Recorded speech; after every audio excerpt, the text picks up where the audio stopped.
Hello नमस्कार, जय हिंद, वंदे मातरम। आप देख रहे हैं जियो न्यूज और हम आपके लिए लेकर आए हैं देश दुनिया की आपके राज्य शहर की सिलेक्टेड काम की फटाफट बड़ी खबरें। लेकिन उससे पहले यदि आपने हमारे चैनल को सब्सक्राइब नहीं किया है तो चैनल को सब्सक्राइब करके बेल नोटिफिकेशन ऑन करें और इस वीडियो को ज्यादा से ज्यादा लाइक और शेयर करें। बड़ी खबरें देखने से पहले आपके लिए आज का सवाल, खड़ा होकर पानी पीने से कौन सी बीमारी होती है? Option A liver, option B गठिया, ऑप्शन सी पथरी और ऑप्शन डी कैंसर। इस सवाल का जवाब हमें कमेंट करें और आप किस राज्य और शहर की ज्यादा खबरें देखना चाहते हैं हमें कमेंट करके बताएं ताकि हम आपके राज्य शहर की ज्यादा खबरें दिखा सकें। चलिए अब देखते हैं आज की फटाफट बड़ी खबरें। मार्च अप्रैल की गर्मी से घट सकती है गेहूं की उपज, पंजाब, हरियाणा और यूपी पर ज्यादा असर। बीते 4 साल से बढ़ रहे गेहूं के दाम। खबर है कि गेहूं की कीमत इस साल भी हाई बनी रह सकती है। मौसम विभाग के मुताबिक मार्च से मई तक गर्मियों में सामान्य से ज्यादा तापमान रहने की आशंका है, जिसकी वजह से गेहूं की उपज कम हो सकती है। पिछले 4 साल से गेहूं के दाम बढ़ते रहने का बड़ा कारण खराब मौसम भी है और इस साल का फरवरी 125 साल में सबसे गर्म रहा है। मौसम वैज्ञानिकों का मानना है कि मार्च से अप्रैल तक देश में अधिकांश हिस्सों में सामान्य से ज्यादा गर्मी रहने वाली है। मार्च में गर्म हवाओं की संख्या भी बढ़ने की उम्मीद है। ये हवाएं गेहूं के दाने बनने के प्रोसेस के लिए महत्वपूर्ण है। बता दें कि आईएमडी ने गर्मी के लिए अपने पूर्वानुमान में कहा है कि मार्च 2025 के दौरान सेंट्रल इंडिया के अधिकांश भागों और दक्षिण के भागों में सामान्य से अधिक गर्मी की लहरें चलने की संभावना है। गेहूं एक सर्दियों की फसल है जिसे वर्ष में केवल एक बार उगाया जा सकता है और जो देश के लगभग आधे हिस्से के लिए भोजन का मुख्य स्रोत है और इस तरह से उच्च तापमान को सहन नहीं कर सकता। गेहूं उत्पादन संवर्धन सोसाइटी के चेयरमैन अजय गोयल ने कहा कि पंजाब, हरियाणा और उत्तर प्रदेश में गर्मी का असर ज्यादा होगा। यहाँ गेहूं के दाने मिल्किंग स्टेज में जाएंगे और फिर उनका आकार बढ़ने लगेगा। सुप्रीम कोर्ट बोला, राज्य सरकारें सस्ता इलाज देने में नाकाम, इससे प्राइवेट अस्पतालों को बढ़ावा मिला, केंद्र सरकार जरूरी गाइडलाइन बनाए। सुप्रीम कोर्ट ने कहा कि राज्य सरकारें किफायती चिकित्सा और बुनियादी ढांचा देने में नाकाम रही हैं, इससे प्राइवेट अस्पतालों को बढ़ावा मिल रहा है। इसे रोकने के लिए केंद्र सरकार को गाइडलाइन बनानी चाहिए। दरअसल सुप्रीम कोर्ट में एक याचिका लगाई गई थी जिसमें कहा गया था कि प्राइवेट अस्पतालों में मरीजों और उनके परिवारों को अस्पताल की फार्मेसी से महंगी दवाएं और मेडिकल इक्विपमेंट खरीदने के लिए मजबूर किया जाता है। इसलिए ऐसे अस्पतालों पर नकेल कसी जाए। इसे रोकने के लिए केंद्र और राज्य सरकारों को आदेश दिया जाए। जस्टिस सूर्यकांत और एनके सिंह की बेंच ने इस पर सुनवाई की और केंद्र सरकार ने अपने जवाब में कहा कि मरीजों को अस्पताल की फार्मेसी से दवा खरीदने के लिए मजबूर नहीं किया जाता है। इस पर कोर्ट ने कहा कि ये जरूरी है कि राज्य सरकारें अपने अस्पतालों में दवाएं और मेडिकल सेवाएं सस्ती कीमतों पर उपलब्ध करवाएं ताकि मरीजों का शोषण न हो। तेजस्वी यादव बोले, बिहार सरकार खटारा, सीएम थका हारा। नीतीश का जवाब, तुम्हारे पिता लालू को मैंने बनाया, तुम्हारी जाति वाले कहते थे, ऐसा मत करो। बजट सत्र के तीसरे दिन मंगलवार को विधानसभा में सीएम नीतीश कुमार और नेता प्रतिपक्ष तेजस्वी यादव के बीच तीखी बयानबाजी हुई। मुख्यमंत्री ने तेजस्वी यादव की ओर देखते हुए कहा कि ये बच्चा है, इसे कुछ नहीं पता। 2005 के पहले कुछ नहीं था, तुम्हारे पिता लालू को भी हमने ही बनाया है। इससे पहले तेजस्वी यादव ने कहा कि सरकार खटारा, सिस्टम नकारा, सीएम थका हारा, आम आदमी मारा मारा। तेजस्वी यादव ने अपने पिता लालू के कार्यकाल की उपलब्धियां गिनाई। सदन में डिप्टी सीएम सम्राट चौधरी और तेजस्वी यादव के बीच तीखी नोकझोंक हुई। जो हमारा हमें मिलना चाहिए, इसके इतर कुछ नहीं। विधानसभा में योगी बोले, संभल में 68 तीर्थ मिटाने की कोशिश हुई, 54 को ढूंढ निकाला। विधानसभा में सीएम योगी ने विपक्ष के सवालों के जवाब दिए। कहा कि एक शरारत के तहत संभल के 68 तीर्थों और 19 कूपों की निशानी मिटाने की कोशिश की गई। उनको खोजना हमारा काम था। हमने 54 तीर्थ खोजे और 19 कूपों को भी ढूंढ निकाला।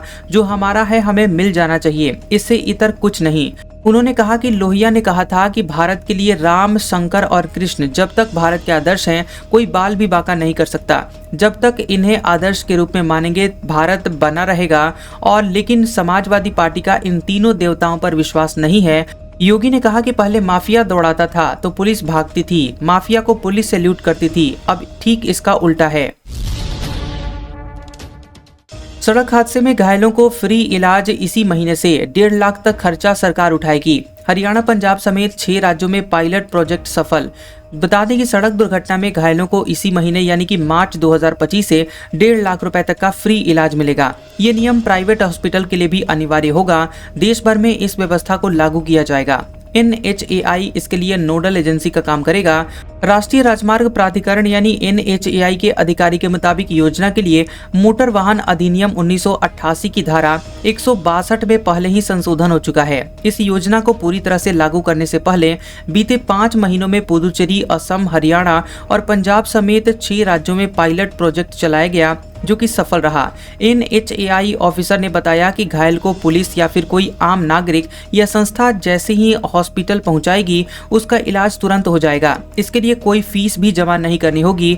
घायलों के साथ चाहे परिजन हो या नहीं, हॉस्पिटल उसकी देखरेख करेंगे। प्राइवेट और सरकारी दोनों ही हॉस्पिटल को कैशलेस इलाज देना होगा। सड़क परिवहन और राजमार्ग मंत्रालय ने 14 मार्च 2024 को सड़क दुर्घटना में पीड़ितों को कैशलेस इलाज देने के लिए पायलट प्रोजेक्ट कैशलेस ट्रीटमेंट योजना शुरू किया था। इसके बाद 7 जनवरी 2025 को गडकरी ने योजना को देश भर में ऑफिशियली लॉन्च करने की घोषणा की थी और इससे देश में कहीं भी रोड एक्सीडेंट होने पर घायल व्यक्ति को इलाज के लिए भारत सरकार की ओर से अधिकतम 1.5 लाख रुपए तक की मदद दी जाएगी, जिससे वह 7 दिनों तक अस्पताल में इलाज करा सकेगा।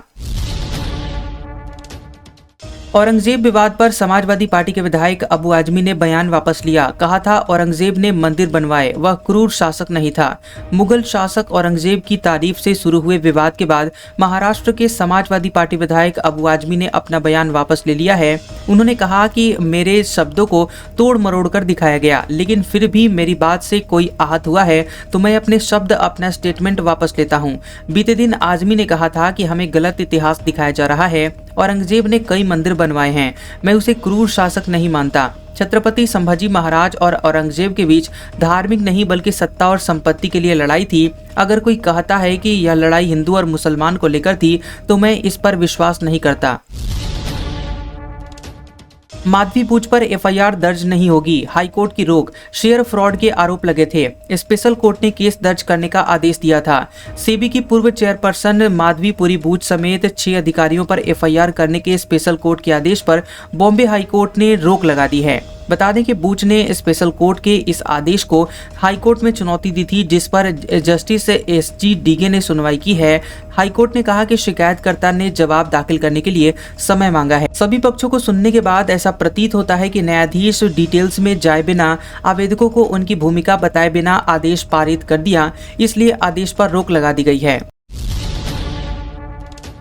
ट्रंप के टैरिफ से अमेरिकी शेयर बाजार में गिरावट। कनाडा मैक्सिको पर 25%, चीन पर 10% टैरिफ बढ़ाया। बदले में कनाडा, चीन ने भी टैरिफ लगाए।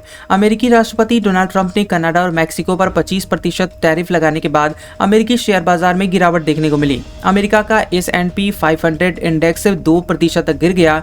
ट्रंप ने मंगलवार से दोनों देशों पर टैरिफ लागू करने का ऐलान किया था। इसके अलावा फरवरी में चीन पर लगाए गए 10% टैरिफ को बढ़ाकर 20% कर दिया गया है। कनाडा और चीन ने भी अमेरिका पर जवाबी टैरिफ का ऐलान किया है। कनाडा अगले 21 दिनों में $155 अरब की अमेरिकी आयात पर 25% टैरिफ लगाएगा। इसकी शुरुआत मंगलवार से $30 अरब के आयात पर टैरिफ से होगी।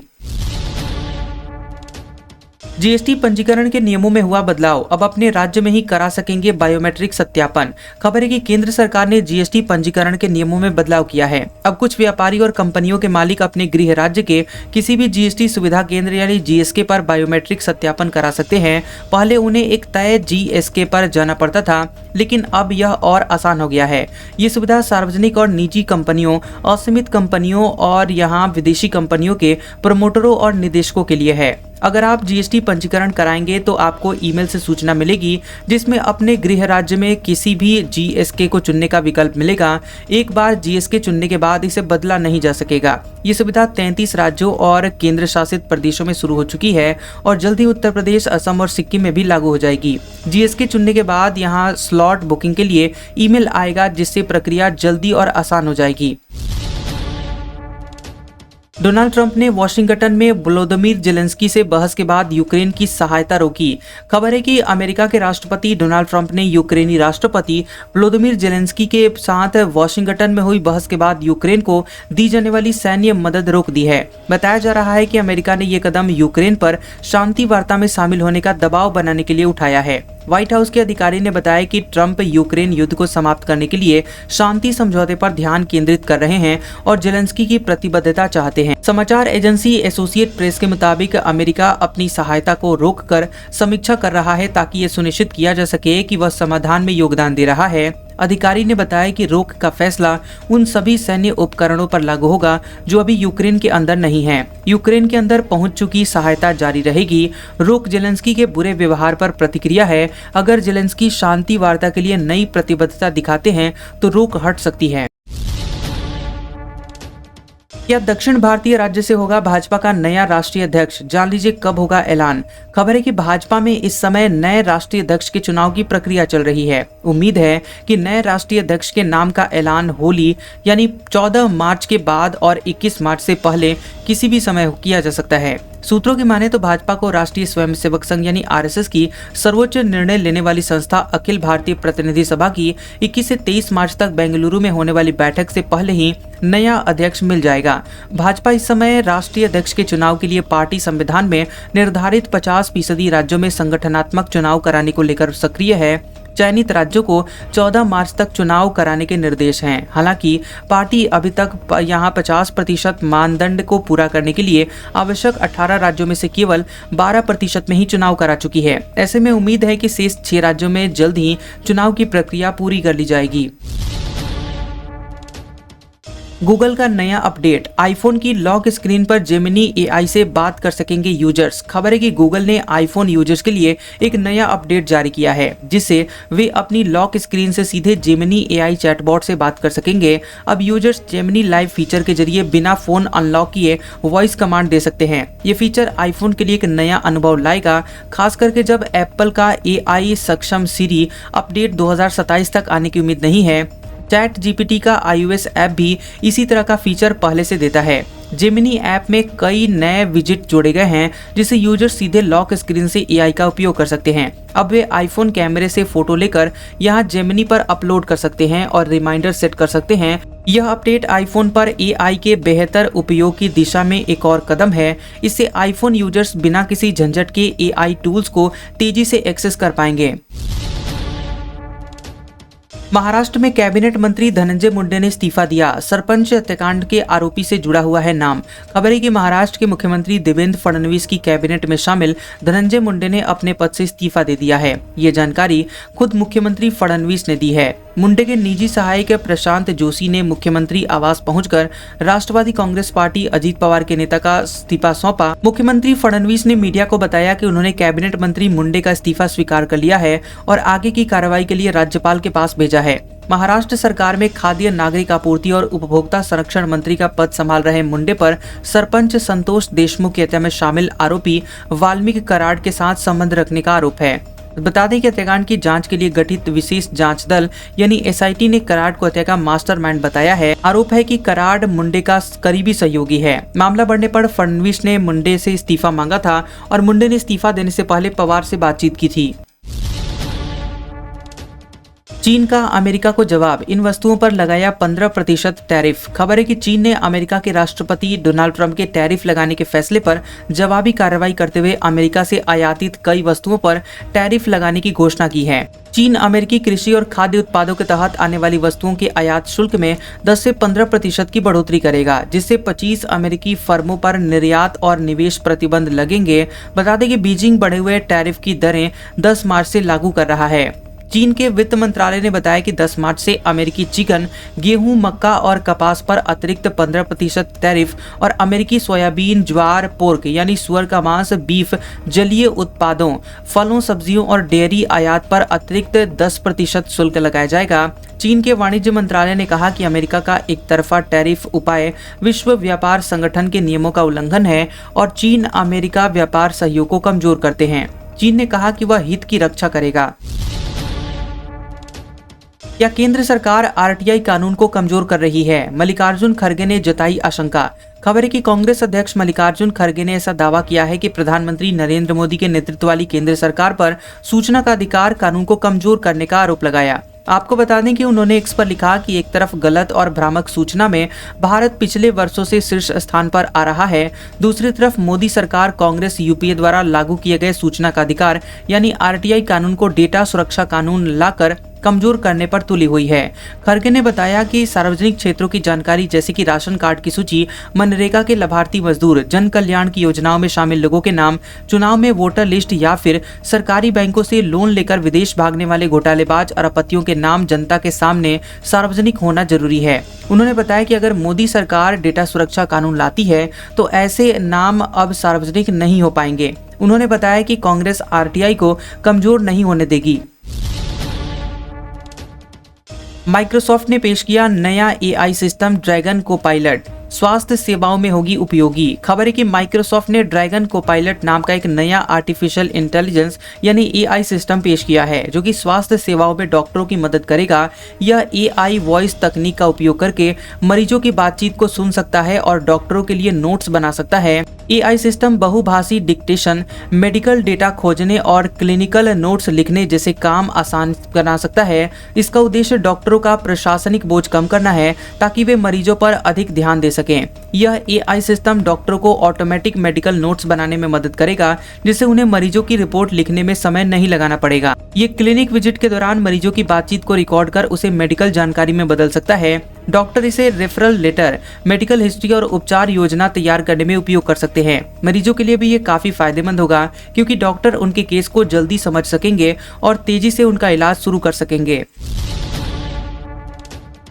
सुप्रीम कोर्ट ने कहा किसी को मियां टियां या पाकिस्तानी कहना गलत लेकिन अपराध नहीं। खबर है कि सुप्रीम कोर्ट ने एक मामले में यहां फैसला सुनाते हुए कहा कि किसी को मियां टियां या पाकिस्तानी कहना भले ही गलत है लेकिन ये अपराध के दायरे में नहीं आता। जस्टिस बीवी नागरत्ना और सतीश चंद्र शर्मा की पीठ ने एक सरकारी कर्मचारी को पाकिस्तानी कहने के मामले में आरोपी को राहत देते हुए कहा कि मामला भारतीय दंड संहिता आईपीसी की धारा 298 के तहत धार्मिक भावनाओं को ठेस पहुंचाने के तहत अपराध नहीं बनता। कोर्ट ने मामले में 11 फरवरी को अपना फैसला दिया था। कोर्ट ने अपने फैसले में कहा कि निसंदेह दिया गया बयान खराब है, हालांकि इससे सूचना देने वाले की धार्मिक भावनाओं को ठेस नहीं पहुंचती। इसलिए हमारा मानना है कि अपीलकर्ता को आईपीसी की धारा 298 के तहत भी आरोप मुक्त किया जाना चाहिए। कोर्ट ने आगे कहा कि आईपीसी की धारा 504 लागू नहीं होती क्योंकि आरोपी की ओर से ऐसा कोई कार्य नहीं किया गया है जिससे शांति भंग हो।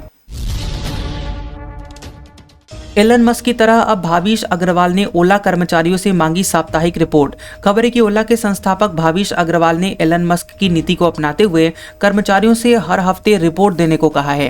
अब सभी कर्मचारियों को 3-5 बुलेट पॉइंट्स में साप्ताहिक ईमेल भेजना होगा। ये रिपोर्ट उनके प्रबंधकों और एक कंपनी ईमेल पर भेजनी होगी। अग्रवाल ने स्पष्ट किया कि इसमें कोई अपवाद नहीं होगा और हर रविवार तक रिपोर्ट जमा करनी होगी। मस्क ने हाल ही में अमेरिका में इसी तरह की रिपोर्टिंग प्रणाली लागू करने को कहा था। बांग्लादेश ने भारतीय सीमा पर तुर्की ड्रोन तैनात किए, सुरक्षा बल सतर्क। खबर है कि यहां बांग्लादेश की सेना ने भारतीय संवेदनशील सीमा क्षेत्र के पास तुर्की के बायर कटर TB2 ड्रोन की तैनाती की है, जिसको लेकर भारतीय सेना अलर्ट मोड में आ गई है। इंडिया टुडे की रिपोर्ट के मुताबिक तुर्की ड्रोन को पिछले कुछ महीनों में भारत और बांग्लादेश के हवाई क्षेत्र में उड़ते हुए देखा गया था। बताया जा रहा है कि ड्रोन का कुछ मिशन 24 घंटे से अधिक समय तक चल रहा है और ढाका द्वारा निरंतर निगरानी प्रयासों को रेखांकित करता है। बता दें कि सीमा पर तुर्की ड्रोन को देखते हुए भारतीय एजेंसियों ने अपने निगरानी तंत्र को मजबूत किया है। ड्रोन गतिविधियों को ट्रैक करने के लिए रडार और अन्य तंत्र तैनात किए गए हैं। तुर्की और पाकिस्तान के साथ बांग्लादेश के बढ़ते हुए सैन्य सहयोग को देखते हुए सुरक्षा विश्लेषक सतर्क हो गए हैं और बांग्लादेश की पाकिस्तान के साथ बढ़ती हुई नजदीकियों से भी भारत के लिए रणनीतिक चिंता बढ़ी है। पाकिस्तान ने भी संवेदनशील क्षेत्रों तक अपनी पहुंच बनाई है। भगवंत मान का किसानों की गिरफ्तारी पर बड़ा बयान, कहा पंजाब नहीं बन सकता धरना राज्य। खबर है कि पंजाब की आम आदमी पार्टी की सरकार और किसानों के बीच तनाव बढ़ता जा रहा है। संयुक्त किसान मोर्चा यानी SKM की ओर से 5 मार्च को बुलाए गए चंडीगढ़ चलो विरोध प्रदर्शन से पहले सरकार ने कार्रवाई करते हुए कई किसानों को हिरासत में ले लिया। इससे पहले किसानों में गुस्सा बढ़ गया। इस बीच मुख्यमंत्री भगवंत मान ने स्पष्ट कर दिया है कि यह पंजाब को वह धरना राज्य नहीं बनने दे सकते। ऐसे में आवश्यक कदम उठाए जाएंगे। स्वामीनाथन आयोग की रिपोर्ट में सिफारिशों को लागू कराने से संबंधित पंजाब सरकार के द्वारा किसानों के हित में किए गए अन्य वादों को पूरा कराने की मांग को लेकर 37 किसान यूनियनों के संगठन SKM ने 5 मार्च को चंडीगढ़ चलो विरोध प्रदर्शन का आह्वान किया था। ये विरोध प्रदर्शन कृषि मुद्दों और उनके कल्याण को लेकर राज्य और केंद्र दोनों ही सरकारों के साथ चल रही किसानों की हताशा को उजागर करता है। पंजाब सरकार इस मार्च को रोकना चाहती है। उत्तर प्रदेश विधानसभा में विधायक ने गुटखा खाकर थूका, स्पीकर बोले मुझे पता है कौन है। खबर है कि उत्तर प्रदेश विधानसभा के अंदर किसी विधायक ने सामान्य नागरिक आचरण की धज्जियां उड़ा दी और गुटखा खाकर सदन भवन के अंदर ही कालीन पर थूक दिया। विधानसभा के स्पीकर सतीश महाना ने जब कालीन पर गुटखे का लाल पीक देखा तो काफी नाराज हो गए। उन्होंने सफाई कर्मचारियों को बुलाकर उसे साफ करवाया। इसके बाद स्पीकर ने सदन में कार्यवाही के दौरान भी यह मुद्दा उठाया। सोशल मीडिया पर कालीन साफ कराने का वीडियो सामने आया है। बता दें कि महाना ने सदन की कार्यवाही के दौरान कहा कि आज सुबह मुझे सूचना मिली कि हमारे विधानसभा के इस हॉल में किसी सदस्य ने पान मसाला खाकर थूका है। मैंने उसे देखा और साफ करवाया। मैंने वीडियो में विधायक को देखा है, लेकिन मैं किसी को अपमानित नहीं करना चाहता। मैं उनका नाम नहीं ले रहा हूँ। मैं आग्रह करता हूं कि सदस्य सभी को ऐसा करने से रोकें। अगर संबंधित विधायक गलती कबूल लें तो अच्छा होगा, वरना मैं बुलाऊंगा। आज का सुविचार, जाति और धर्म में कभी भेदभाव नहीं करनी चाहिए, क्योंकि सबकी एक ही जाति है, मानव जाति, और सबका एक ही धर्म है, मानव धर्म। कैसा लगा ये वीडियो हमें कमेंट सेक्शन में जरूर बताएं। वीडियो पसंद आया हो तो वीडियो को लाइक और शेयर करें और ऐसी इंटरेस्टिंग वीडियोस देखने के लिए हमारे चैनल जियोबी न्यूज को सब्सक्राइब करें और बेल आइकॉन को दबाएं। और हमारे ओल्ड और लेटेस्ट वीडियोस देखने के लिए हमारे प्लेलिस्ट और कम्युनिटी टैब को जरूर चेक करें। तो मिलते हैं अगले वीडियो में, तब तक के लिए आपका शुक्रिया।